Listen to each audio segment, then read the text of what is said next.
back to the GSL up and downs. We are in now our second part of this 5-part series. Look how excited those fans are to see. Look at that. Well, I don't know if I can answer this question right now. No one's ever asked me to marry them before. I'm sorry, yes. I have to respectfully decline right now. I'm just not ready for this type of commitment. We've never even spoken to each other before.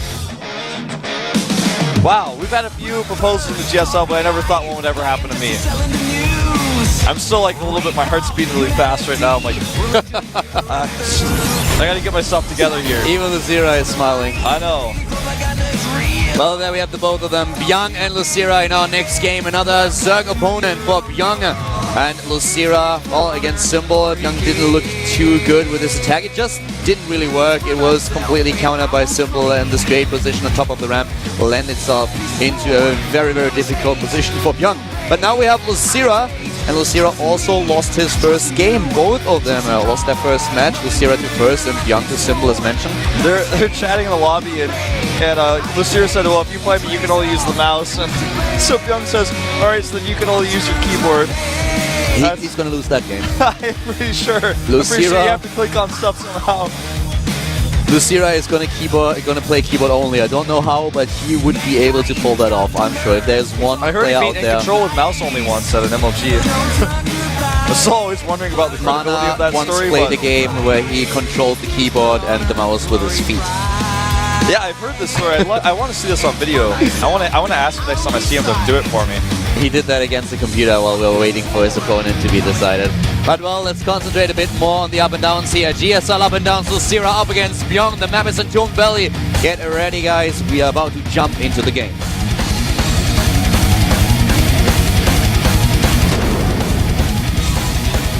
To the bottom right for CJ enters, our Terran player, down one map in this up and down group. It is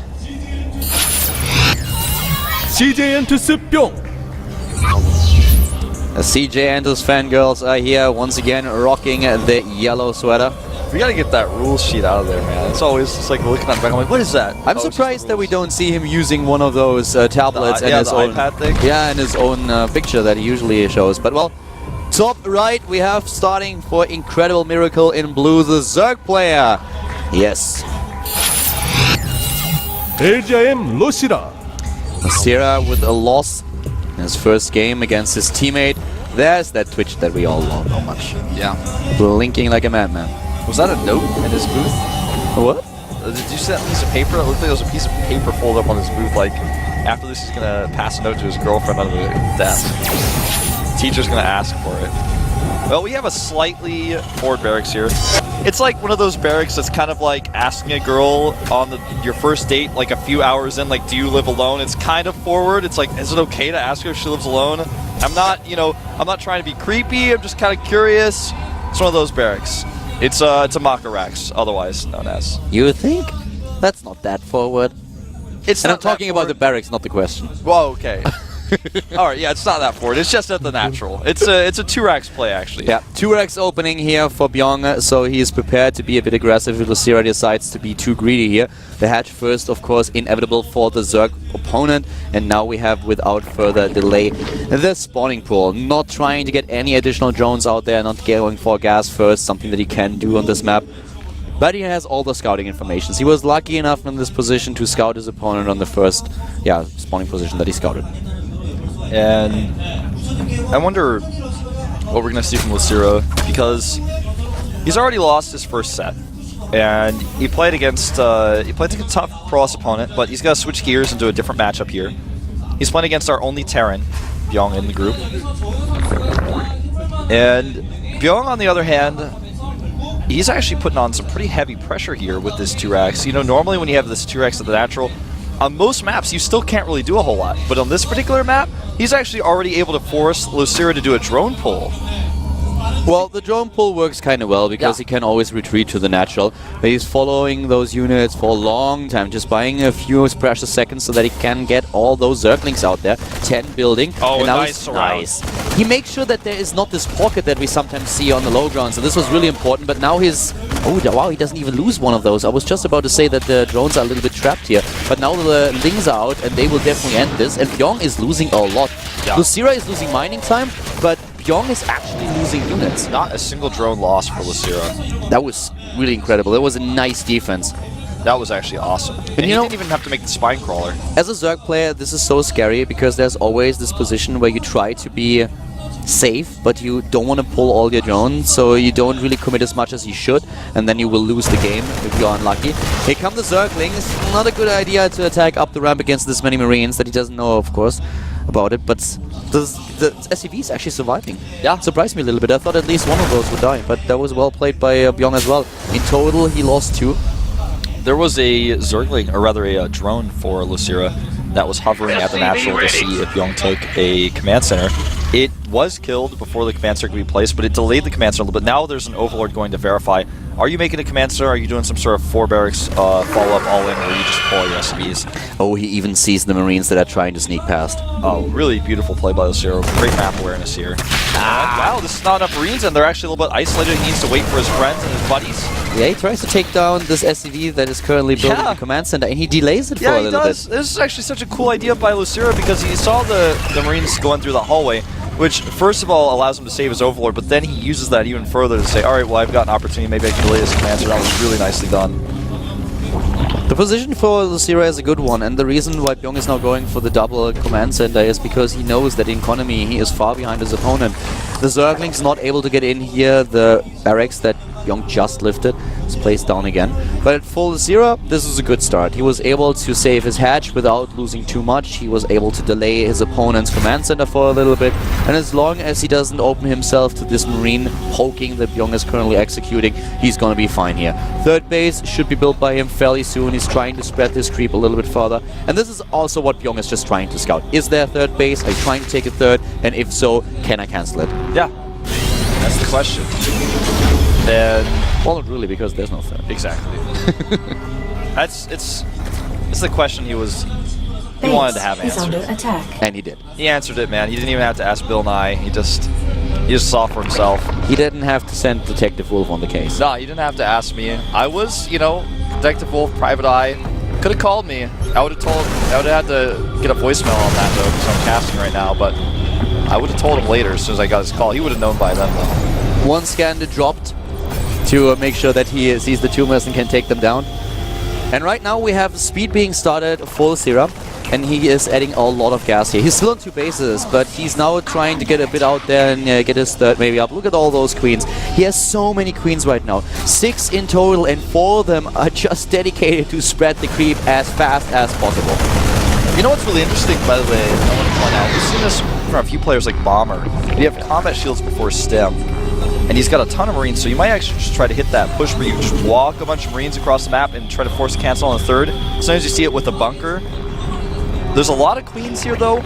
A big problem for Lucira is that he hasn't touched these rocks yet, and that's going to be a big concern for him if he wants to take that third base. Lucira knows that there are Marines on the map, and with speed completing, he decides to get more than 20 Zerglings. So these Marines are a bit in trouble. There's probably going to be another scan to cut those creep tumors to shreds, and that's exactly what happens. But these Marines, there are a lot of them, but with the Queens together and the Zerglings... And he's got a Baneling that's finishing up, so if he can buy a little more time here, they're good transfuses. He actually has to get out of here. The speed was just not done. Lucira wanted to trap those Marines. He didn't have enough, but if he can trap them right there on the ramp with the Queens and the Spinecrawler, that would have been perfect, but the speed upgrade wasn't ready. Bbyong, he keeps thinking there's a third base there, but unfortunately for him, there's not. And now he steps down out of his comfort zone, and now he can be surrounded. A great surround by Lucira. He's going in, he's cutting the Marines off. They are trying to fight as much as possible, getting into the safety of the mineral patches, but the Lings, they are too fast. They make sure that the Marines never arrive at this position, so he loses every single unit.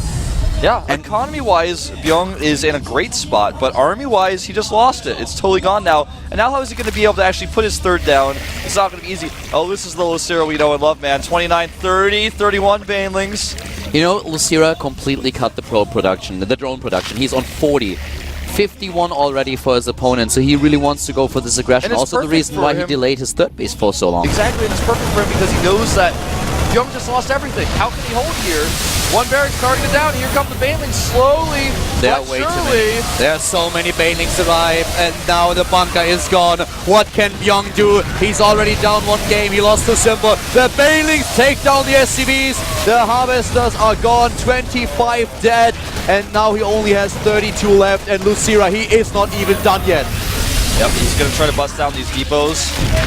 He actually could just save the Banelings and use them for something else. That's exactly what he's going to do. He actually could stop Stim here. I don't think he realizes it.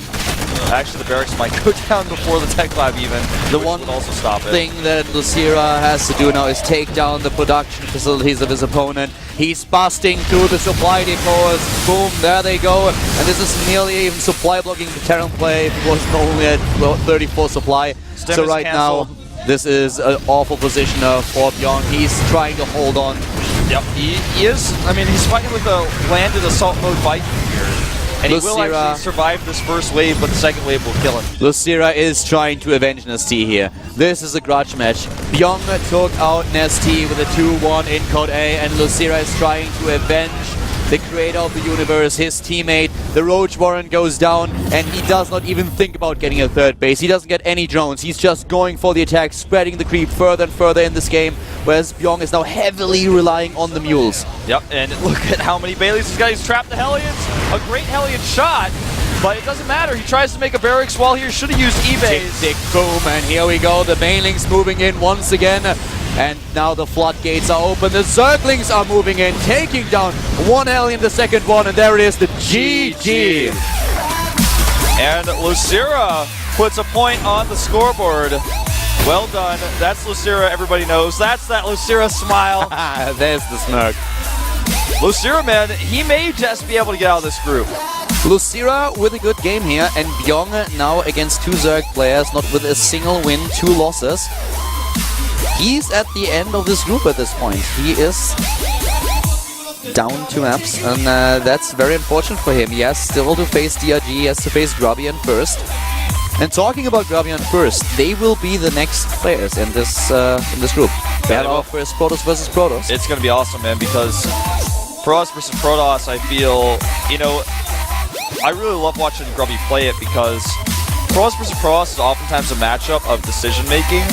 But the other really big factor that comes into Protoss versus Protoss, especially in the early to mid game, is micro, and that's something that Grubby seems unparalleled in. So, as a former Warcraft 3 player, that's the one thing that you had to really focus on in Warcraft 3. It was not so much about all those things that you need in StarCraft, but micro was the one thing where you could really shine. So all the Warcraft players that have transitioned to StarCraft had exceptional micro, and Grubby being one of the best Warcraft 3 players of all times, definitely with a really good micro, which in a PvP, as you said, is very important. If you have Blinkstalker Wars, for example, with good micro, you can do so much. And now we have both of them on Whirlwind. This is our next map, so a huge map for PvP. And that means we're going to go into late game most likely. And Grubby is going to have to split his Colossus. We already saw an excellent Concave in his first game against DRG. First, on the other hand, First has really good PvP, so he could try to do something unique here. He could even go for an earlier game attack, one of these Blinkstalker all-ins who seem popular right now. First impressed really in his first game against Lucira, which was of course in a different matchup, but he looked really strong. He's already 1-0 in the group, whereas Grubby needs a win.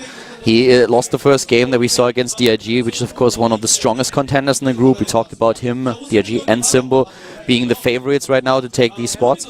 But still, right now we have our Protoss versus Protoss, and this is the only one, which is also one of the questions, how much did they prepare for the PvP in comparison to, for example, PvZ? Exactly.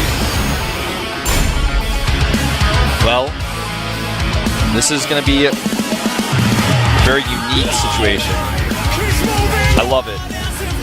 Whirlwind is the map, and I actually normally dislike this map for PvP, but I think it creates an interesting dynamic for these two players because Grubby, I feel like, is really strong with his micro. I talked about it already several times, and I want to just even continue to reiterate that. But in the late game, it's micro, but it's also positioning, and that's something he's already shown something good of. But versus a Korean player who's seen tons of late game PvP, this could be anybody's game. It's definitely going to be a tough one. This is one of the matchups where First was able to shine in Code A when he defeated, I think it was Hero. And right now we're jumping into the game. It is Whirlwind, it is Grubby once again, this time against the Protoss player. First against Grubby at the GSL up and downs with Carl and Wolf.